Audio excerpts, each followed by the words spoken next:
En Russie, au cœur de la Carélie, il existe un lac si étrange que même l'armée soviétique s'y est intéressée. Un lac où des personnes parfaitement saines d'esprit ont perdu la raison. Ce lac, c'est le Ségozéro. Son histoire est l'une des plus troublantes de l'époque soviétique. Imaginez, nous sommes dans les années 1970. Plusieurs habitants vivant près des rives isolées du lac Ségozéro sont soudainement hospitalisés. Au premier abord, leur cas semble sans lien, mais les médecins remarquent rapidement une terrible similitude. Tous présentent les mêmes symptômes alarmants, des hallucinations auditives, des troubles de l'orientation spatiale et temporelle et des accès de violence soudains et imprévisibles. L'un des cas les plus marquants est celui d'un homme, un pêcheur expérimenté qui connaissait le lac comme sa poche. Il est retrouvé sur la berge, parlant à l'eau, hurlant, complètement convaincu que le lac lui répondait, qu'il lui murmurait des secrets. Les médecins sont formels, cet homme n'avait aucun antécédent psychiatrique. Les analyses toxicologiques reviennent négatives, écartant toute trace de drogue ou de poison connu. Le phénomène prend une telle ampleur que l'affaire remonte jusqu'aux plus hautes sphères. L'armée soviétique, toujours prompte à enquêter sur les anomalies inexplicables sur son territoire, intervient dans le plus grand secret.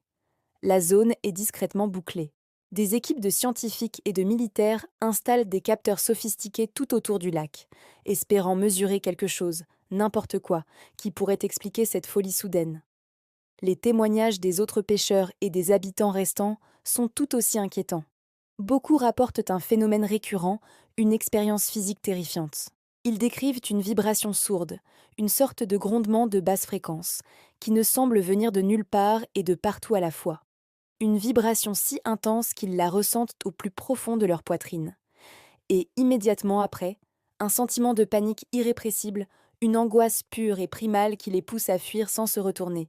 Face à ces événements, plusieurs théories ont émergé. La plus rationnelle, si l'on peut dire, est celle des infrasons.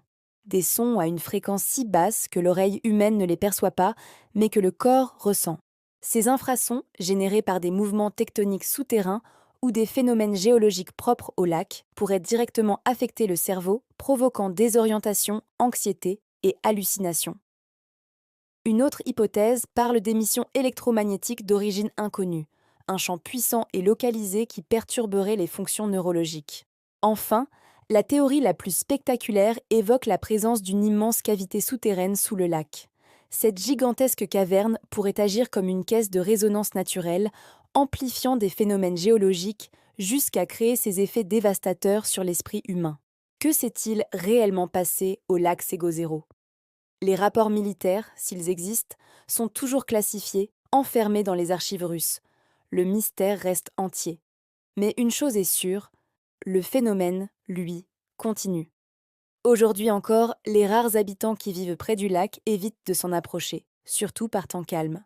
Car c'est dans le silence, lorsque le vent ne souffle pas, et que l'eau est un miroir parfait, que les voix seraient les plus fortes.